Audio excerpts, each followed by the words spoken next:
Oh, good evening. I'm back. You guys can get rid of that other stream. If you on that other stream, you get rid of that other stream. I'm having internet issues, so I don't know how long this stream will be right now either. Um, so yeah, that's what's happening right now. I'm having internet issues, so I hope this stream is successful right now. We're putting in good vibes and good energy. I'm not on StreamYard, so I don't think I can add any panel guests right now. But this is a continuation of Wine and FaceTime, talking about mental health part three. And I'm not on StreamYard right now. I'm live on YouTube right now, so let me know if you're live with me right now, how my audio sounds, how my connection sounds, if I sound good, can you hear me? Um, how's my audio? Let me know. Do I need to be louder? Do I sound muffled? Do I sound clear? Please chap in. Let me know how I sound. Right now, I'm not sure how I sound. Um, I think I may sound good. So right now I'm not on StreamYard. I'm actually live on YouTube right now for Wine and FaceTime. So I don't think I can have a panel at this point. Unfortunately, sorry about that. I don't know what's happening right now, but I definitely have to get on the phone with Verizon after this to figure this out. So this is part three to Wine and FaceTime's mental health, mental awareness, part three. You guys heard what I was saying earlier regarding the whole situation that happened. And long story short, after all that was said and done, it was crazy to find out and see the man, to see that he was mentally disturbed and had no compassion or empathy or no shock value or no understanding of anything that what had just happened. And that was a little you know, sh- frustrating for me because it's like I couldn't really be mad at him or whatever the case is. So to recap, going back before I just disconnected from that last stream, I'm sure I have to cut that stream off to at some point. It's probably just lingering in the background. But I was almost attacked in the streets going to the store the other day by some guy randomly for no reason, and two bystanders helped me, not be attacked. And some of it was caught on video, and I was just going to the store to get my daughter a snack, and by the time I came back, the man was in handcuffs. He was arrested. It was about 9 police officers outside. When I came back from the store, and they pretty much expressed to me that they want to send him to the hospital, and that he was not mentally all there. And I had a chance to look at the man in his eyes, to see him, to try to remember his face in case I see him again, knowing that this would be a person that will be back on the streets, because he's mentally disturbed. I had to get a good look at his face.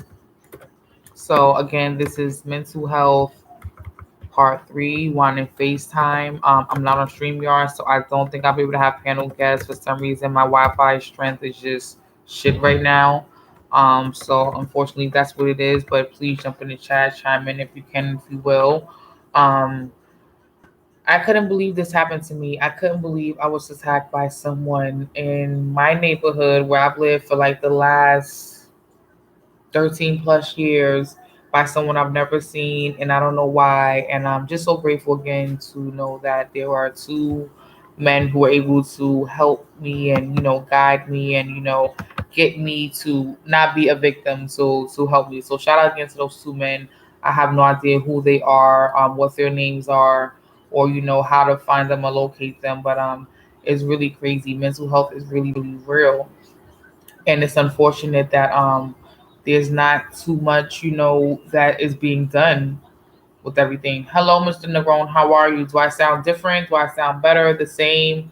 I don't know what happened, but I guess I need to pay my cable bill. I don't know, but how do I sound? Please let me know. Give me some feedback. So it's just crazy to me because mental health is a real thing, and it doesn't really get a lot of attention or support in the community. It's kind of a thing that's brushed under the rug. You don't really hear much about it so often, and when you do hear about it, it's really downplayed a lot. There's not really a lot of support besides therapy, physical, mental groups, maybe exercise, different wellness things, but things that really see a person transition all the way through to success, good living, happy life, a paying community citizen, um, taxpayer, who's able to enter the workforce. Like, you really see those success stories of, the mental health Being able to transition all the way through to, not, relapsing. There's a lot of relapses in that community, so to say. Wow, you dealt with mental health on your channel? Yes, I'm pretty sure you have. I think you definitely have. I think I've seen some streams from you specifically on mental health. Yeah, I definitely do remember that. Um, this is gonna be a really short stream tonight. I had a lot of technical difficulties that threw me off right now for tonight, and I can't do a lot of the things I normally would do on StreamYard right now because I'm live on YouTube and I'm not in the capacity of the StreamYard functionalities to be able to have the transitions and audio and music and share screen options. So like I'm like out here naked in these streets, but I'm gonna just push through tonight the way this is, um, and just get this done for tonight. But yeah, I definitely don't like what's happening right now, and I'm gonna have to figure this out. I think I may have to just, I don't know, make a payment or something. I don't know. My Wi-Fi is just crazy right now. Anyway, enough of that. But yeah, so I was almost attacked in the streets, and it really made me feel some way because I'm comfortable in my neighborhood. I think everybody knows me. I know everyone. Not that I'm friendly with everyone, but I've been in more vulnerable situations. I've been outside jogging on bridges at night, running at night in the FDR. I've never had those kind of interactions at all. And I've been out there naked, as in no nothing, no blades, spray, taser, nothing. And I've never had an encounter like that at all. And here I am, this late in the game, 2022, and some shit like that happens. It just was like really a lot for me. So I felt like I was like traumatically shocked for like 2 days. A good 48 hours, I was traumatically shocked. Like I felt like I didn't sleep at all the first night. Like really replaying that. Like so mad at myself for just being so vulnerable, so not conscious. So narrow minded, whatever you want to call it. Blah blah blah. Yada yada yada. Whatever whatever. I have a comment in the chat. I will do a live stream on preventing suicide on Tuesday. Yes, and I'll be there with your co-host talking about preventing suicide. That's the real serious issue in the Black and Brown and Latino communities, and everyone doesn't give it enough attention. Period. It's always like that ain't my kid. I'm my business. I got my own problems. So yeah, we know how that goes. And on top of that, it's a thing that's just not just one culture. It's not just a Caucasian American crime. It's now an African American crime, a Latino American crime, you know, um, Native Alaskan American crimes. Like there are so many people from different cultures, ages, and ranges that are committing suicide now. It's not just a Caucasian thing. The pandemic has really been a lot for many people where they feel like they just can't get life back on track.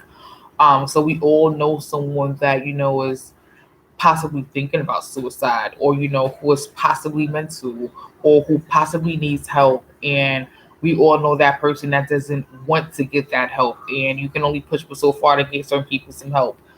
Some people, depending on how much you care about them, you try to help them relax and degress, and just talk them off the ledge here and there, and even that's a stressful situation to be in because it's like you're not going to always be there to help that person, walk them off the ledge all the time, you know what I mean? So mental health is a real thing, especially in those communities. As I said before, Black, Brown, and Latino communities, it's not talked about, it's taboo, it's cliche. We don't address it, we hide from it, we're discouraged to do it.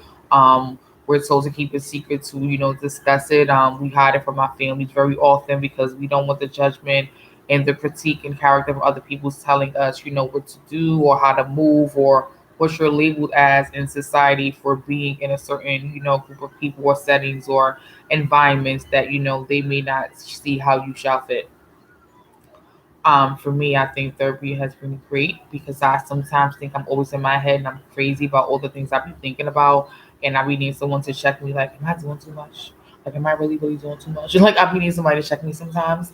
But it be like that, But then the day I realized that I'd rather have a accredited, mature, biased person that knows no one in my circle or my life to give me advice on how I'm moving and shaking, what I should and should not be doing to protect and preserve my energy and my space in my circle. That's how I personally feel about it. So that's what I choose to do versus gossiping to all my female friends about every little thing that's going on in my life, and getting all those views and opinions from all those different people that are in different points and stages of their life to give me, advice on some things. And some things are just left not to be always discussed with a friend or a colleague or a loved one. Some things just meant to be worked out within your own household and your circle. and it's not for you to get advice on from anyone else. So we all do things differently. We all handle stress differently, but suicide is a big thing, and the last 2 years, like so many people have committed suicide. And on my last year of mental health, I definitely showed the data and the statistics on suicide. What's good, Rakeem? How you doing? I'm not on StreamYard today for whatever reasons. The Wi-Fi is kind of funky right now, so I don't even know how to do a panel on a live like this. So if you guys know how to do a panel on a live like this, please let me know. If there's like a link I could create or something like that, please let me know. I have no idea how to do that right now. No, I'm definitely live right now, and I don't know how to do that. So I don't know if my bill is high or if there's a outage in my area. I was on the phone with Verizon a little before I started this new live stream, and they were saying that they see the internet problem. But I was on the phone with like this robot that was like, "Okay, we're sending something to your Wi-Fi." So I don't know what happened. So I don't know if I should try to do another stream yard, if I should try to jump back on that side to try to do um another video where you guys can try to log in. I'm just not sure if that's gonna work. I would love to have you all on a panel with me at some point, but I don't know. This one's gonna be kind of sketchy right now on how this one's gonna go. I think I'm gonna just not even try to play with all that and have the back and forth with multiple streams happening tonight between YouTube Live and StreamYard via YouTube. I think I'm gonna just leave it as this. I think I will not have panel guests, but just want to talk about my experience, regarding number one, possibly being tagged recently in my neighborhood by some mental health weirdo that pretty much is crazy, and I have no reason to understand why he was chasing me, but was chasing me down and wanted to do God knows what, but he didn't get that opportunity, and he was arrested. Thank God for that. And who knows if I'll see him again, or not. But at the end of the day, I was disappointed to know that I couldn't get any, not necessarily closure, but I couldn't get my shit off to say, like, why are you chasing me? Like, why are you following me? To see that he was mentally disturbed and know that I wouldn't get a fair answer or discussion or reaction out of him just really made me even more stressed out about the situation. Like, so you're running down on me, like on my heels in the street to do God knows what to me or try to do God knows what to me, and you mentally disturbed. So you don't even know why you're doing it. I can't even ask you why you're doing it. I'm gonna get no justification for even asking you this question, period, either at the end of the day. So it's like it's broad daylight, it's like 6 o'clock in the evening, and like you're really running down on me. You just ran down on a young girl outside of me. So in this story, pretty much long story short, it goes from me walking outside to go to the store to get my daughter a snack to me seeing a Spanish man reporting a black man, um, yelling at him saying, "I'm gonna call the cops on you, I'm gonna get you arrested," because he just chased his young daughter down the street in broad daylight. So I'm walking from my house to the store, walking across this engagement. And as I'm walking to the store, crossing this engagement, I see a lot of, loud argument, cursing, profound language going on between these two people. So I'm ignoring them, walking past them to my destination, and I hear the man videotaping the man who I believe is a stranger danger creep. That's what we're gonna call him. We're gonna call him stranger danger creep. So there was a father videotaping a stranger danger creep. So the stranger danger creep looked like a homeless man to me. He was bent over like Hunchback of Notre Dame. He was short. He was bummy. He was dirty. He was black. He was old. He had a bag of popcorn. He was literally hunched down in his posture the entire time I'm watching this engagement of the Hispanic father videotaping this man. Now, as I walked up on them, the Spanish father was yelling, "I'm gonna get you arrested. You was out here chasing my daughter. Miss, beware. This man is out here chasing women." So again, I'm really not paying attention, y'all, to the situation because I'm thinking these are two crackheads fighting over drugs, or this is something that they're arguing about that I don't want no parts of. So I'm really not trying to pay attention to the engagement. I'm trying to walk past it. But as I'm walking past these two guys, I'm noticing that the Hispanic man reporting the black man, who I believe is a bum, he's getting really loud to the point where I feel like he's right behind me. So I start looking behind my shoulders and I can see that this man is closer to me, and the man who I think is homeless is even closer to me too. So a Hispanic man keeps saying, "Miss, watch out, watch your back. This guy's out here chasing women." So that just sounds so strange to me. Like, what do you mean he's out here chasing women? Like, what you talking about? But hearing him, I started looking behind my back and I started making sure I crossed the street or divert some attention and some space between myself and them because I feel like they're really close behind me the whole time. So as I started causing some distance and space between myself and the homeless man and the father taping the homeless man, I started noticing that they're still so close to me that I'm like, I'm not creating no distance. Like they're super close to me. So I started realizing every time I get to the street side, the homeless man is on the street side. Every time I jump to the curb side, the homeless man is on the curb side. Every time, I try to walk around a car loop swiftly, the homeless man does the same thing. So I'm now like, wow, he really is trying to chase me. Like, I feel like he's doing everything I'm doing right now. Like, this nigga's really trying to chase me.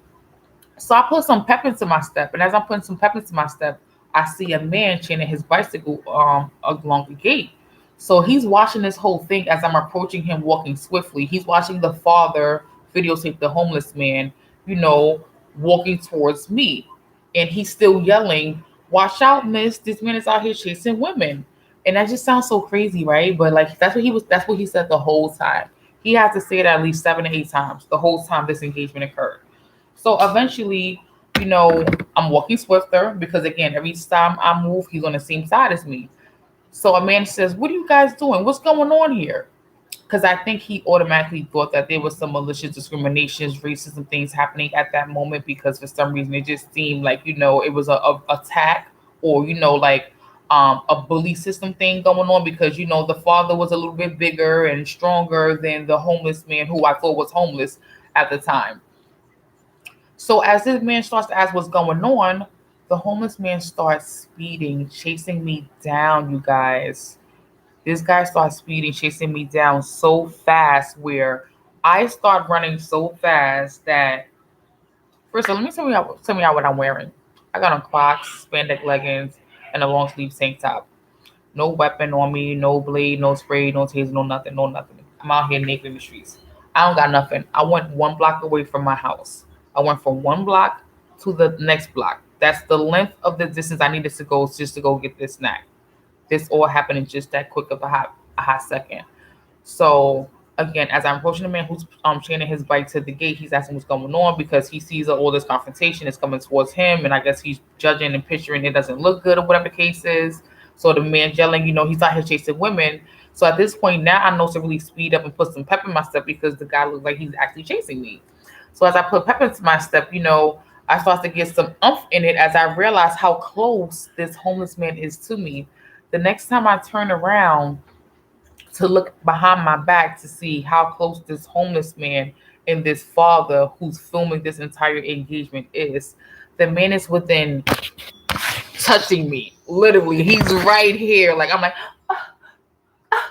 like I feel him like almost getting me. Like I don't know. Like I turn around, he's like right there.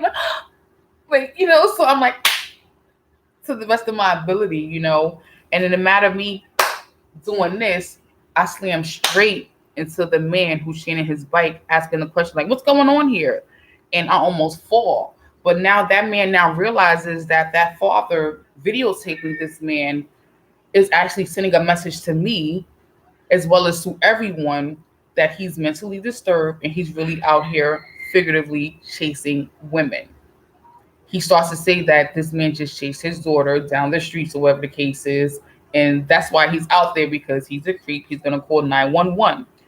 Meanwhile, and little birdie Cashel fit mine, I'm ignoring the whole confrontation because that ain't none of my business. And I don't know what they're talking about. To me, they look like two crackheads fighting over drugs. Or they look like they're having a conversation that has nothing to do with me. And I'm just trying to get past them to my destination and get back home. But unfortunately for me, after the third or fourth time, I realized that the man was actually trying to help me, which is why I knew to get the hell out of Dodge. And that was that. So as I collide into the man who was chaining his bike to the fence, he apologizes and helps get the man who's chasing me away from me. So in the midst of him helping, get that man away from me, him and the man on videotape tackle this man in the street like football player style, like 1, 2, 3, go, go, go, go. But they tackled this man like to the point where, again, he was walking with a big bag of popcorn the whole time. He was hunched over like Hunchback of Notre Dame. He was dirty. He had on a bubble jacket, really a lot of baggy clothes. It was like 80 degrees outside that day. He was dirty. he didn't look like a threat to me. And he was hunched over the entire time. He never stood up straight the entire time, the entire game going on. Never stood up straight. So I'm really like, this man can't be out here chasing nobody because he looks like he's a senior citizen. Like he looks like he's in his 60s. And on top of him looking like he's in his 60s, he's literally physically hunched over, stuck in that position of not being able to go like this. So I think. So I really, underestimated him and, sized him up like, oh, he's not a threat. And that was all the fucking front because that nigga was doing the 50 miles, 60 miles, 70-yard, 100-meter dash with me in Crocs. And the whole time I'm just like, yo, but why is he chasing me? Is it because I have on leggings and a crop top and Crocs? Like, do I fit the description? That shit shouldn't fucking matter. There should be no fucking description. Like, am I sexy right now? That shouldn't be a fucking question. But now that was the thing because they was gonna ask what the fuck she looked like. So I'm like, why am I being chased right now? Like, for what reason? Like, why? And I always have to justify things, why things happen to me, whatever the case is. When I can't justify it, it makes me like extra crazy. So I'm just like, why is this happening? I've been in so many dangerous situations, especially working out, running bridges, marathons, working out late, being in situations I shouldn't be or in places I shouldn't be, because, I need to get some shit off my mind. So I'm going to take a run on FDR Park, 9 p.m. at night for an hour, like I've been in so many more dangerous situations. I'm just like, why now? Like, why here? And then to be able to not be able to like yell at this man or really question him because he's mentally fucking not here. That even more stressed me out because it's like, oh, you nigga, I can't even fucking be mad at you right now because something's wrong with fucking you right now and you need help. And then the cycle continues. Like the whole system is just like fucking unfortunate. Woosah, sorry. Yeah, so again, cannot believe that happened to me. I was just really stuck like anybody can get touched, right? We all know that, and it's like you think you be comfortable anywhere, but you really can't. So it's like, all right, so if I want to go to the store, the laundromat, anytime I step outside these quarters, I need to be strapped. Pretty much is what it is. Like, you got to make sure you look like you Zoe Saldana, like in the movies or something like that. You gotta just have that face like I wish you would. Like, you gotta be ready to risk it all because these niggas is crazy. Like, I'm never gonna understand why he did what he did. It probably ain't about me at all. It's probably just the disease of him being mentally disturbed. But there's so many people who are just mentally fucked up right now, and that's the sad part because we don't know why everyone is. We assume a lot of people are fucked up part because of the pandemic. You know what I'm saying? But at the end of the day, it's like, what do we do to really get people beyond sliding back to this position of being mentally fucked up, that they're stuck in this position of just being used to the situation of not succeeding or failing or feeling like nothing's for them, or they got to be at this lowest point to the things where they become homeless or they disassociate from family altogether and they feel like they don't want to be around anyone. They want to totally isolate for the entire time, to the point where they can be these people, like the men who chase me in the street or the bums we see in the train stations, or the family members that are not doing good that we all refuse to talk about at family functions that we all know about, but nobody want to mention it because they don't. Nobody wants to be the messy one at the table talking about family gossip. You know what I mean? Like, what do we really do for the mental health community in a big lump sum effective plan? You know what I'm saying? Because just sending the mental health people back and forth to get medicated off of meds, man-made meds, that can't just be the best solution, right? It gotta be more than that. It's like you're just numbing the person just to say that they don't feel pain or anything like that. So again, if you're watching this stream, please make sure you like and subscribe to my channel. I'm not able to log on to StreamYard right now. I'm never gonna chance then go back to it. We're talking about mental health part 3. I'm gonna definitely edit the details of this stream later after it ends. But that's what we're talking about. Shout out to the 18th Flutter. What's up, Raheem? Shout out to Uncommon with Jose Negron. What's up, Mr. Negron? Shout out to everybody who's watching behind the scenes, who's not in the chat. I have 3 people, so I should have at least 3 likes on this stream. At least. Anyway, yeah, you guys can chime in the chat if you want to. Again, I'm live on YouTube right now. I'm not on StreamYard, so I don't know how to bring up panel guests. I don't think I can. I have to figure out this Wi-Fi thing later on. But that's what we're talking about right now. Mental health part 3. Me being almost attacked by some guy in the streets who's mentally disturbed and not even understanding why it happened. No justification, no freedom, no justice, no peace. whatever. I'm being extra right now, but it just sucks to know that I'm gonna see him again, possibly in this neighborhood or somewhere else because they said they're sending him to the hospital, which means he'll just be there until they feel like he's good, until he's able to get on the street and get back to the same routine that he does. Like all these other young kids and other mental disabled people who just choose to do what they do to self medicate. And again, not trying to preach, but I ain't out here trying to help nobody. Even if I was self medicating, like I don't want to hurt nobody. I just want to be nice. I just want, if anything, I want to just be lit. If anything, if that's the situation of me self medicating, not that I'm self medicating, but if I had to self medicate, I wouldn't want to self medicate to hurt and harm other people. Like I think that defeats the purpose. Like, don't you do it just to relax and just be easy and cool?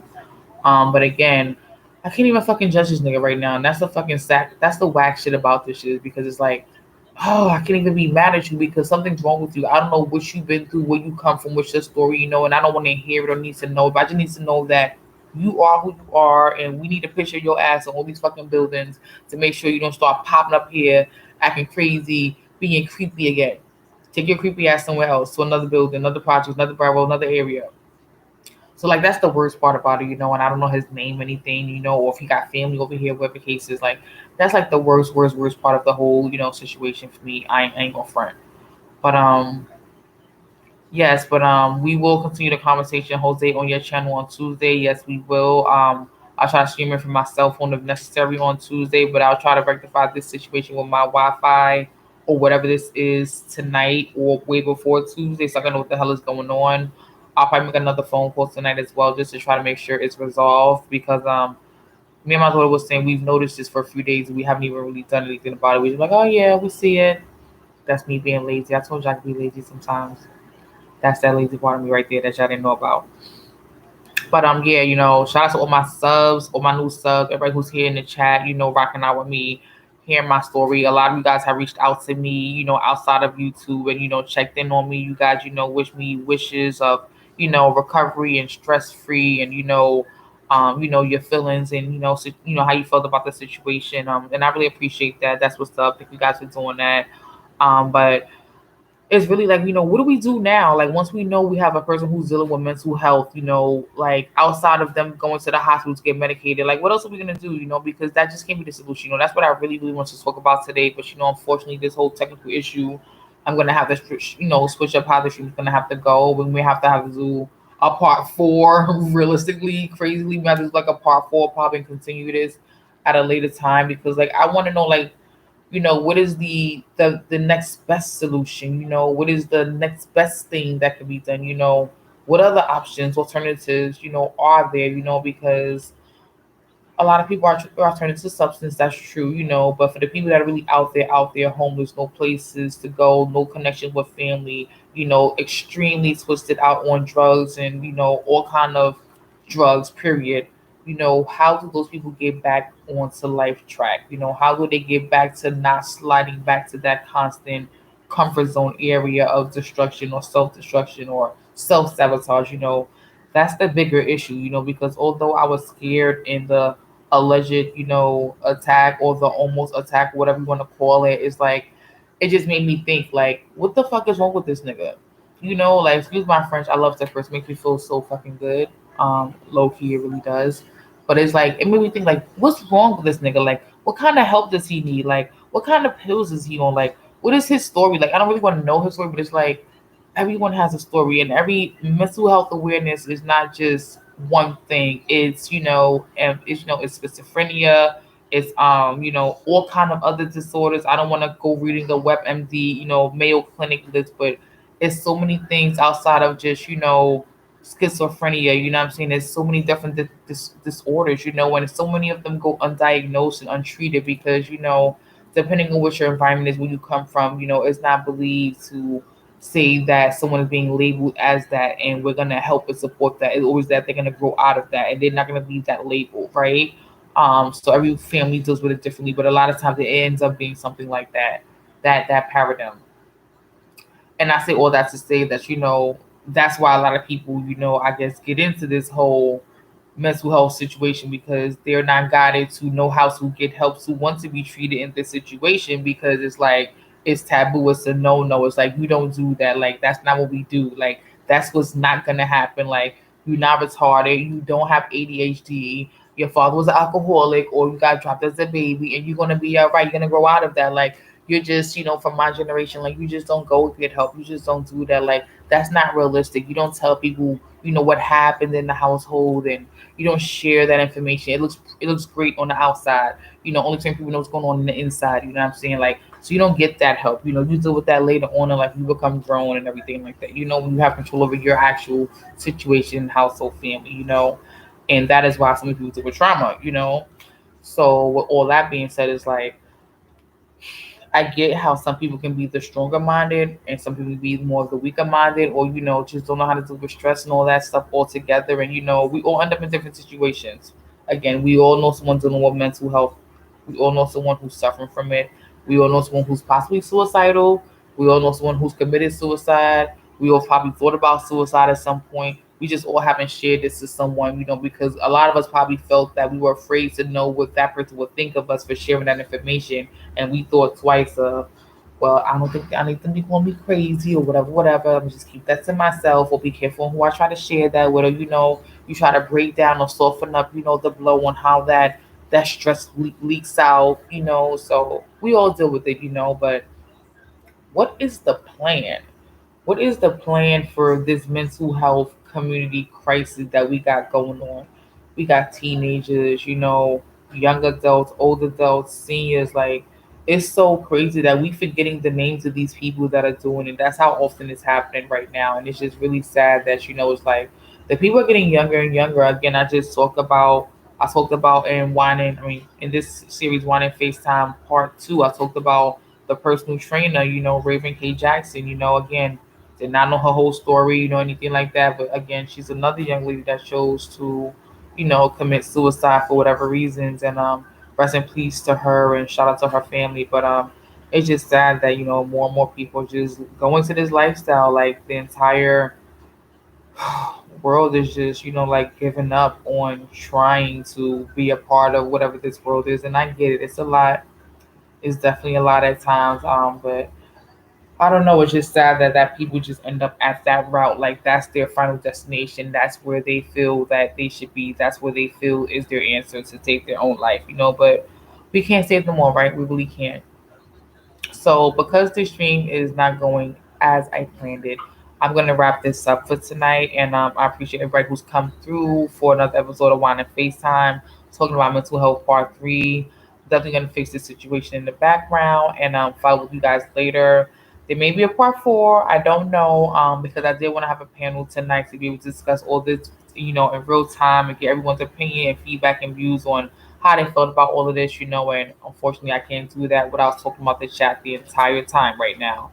So that's actually it in all for me. Thank you guys for watching me live on YouTube for another episode of Wine and FaceTime. Again, tonight I was talking about mental health part 3, talking about the attack that happened to me just a few days ago in my neighborhood by a man who I thought was homeless but was not homeless, and really ran down on me and tried to attack me, and I don't know why, and I'm never gonna know why. But 2 bystanders helped me, came to my side, and was able to diffuse the situation by tackling him and allow me to get away. And I was able to see him in cuffs and know he was going to be sent to a mental hospital because he was mentally disturbed. And although that didn't make me feel well, I felt like I definitely did not get any justice or closure about it, because I definitely had a hard time sleeping that night. And I definitely felt like this justice system sucks sometimes. And we got to do better for the mental health community, the people that are really suffering behind the scenes with this disease and this disorder. Because at the end of the day, it's like just medicating someone and isolating them, then releasing them on the streets in a couple of hours or days. That just can't be the best answer. There got to be other therapeutic or alternative resources and guidance and parameters for those people that are really suffering with this crisis. It just really just cannot be that. And it hurts not be able to feel like I can let my voice out, at the end of the day as well. So thank you guys for logging in for another episode of Wine and FaceTime with me. It's been real. Hopefully next week will be better. Have more engagement, more people to talk to because my platform will be back. But that's definitely cool. Have a great weekend. I'll definitely catch you guys next week for another episode. And be safe, y'all. Peace out.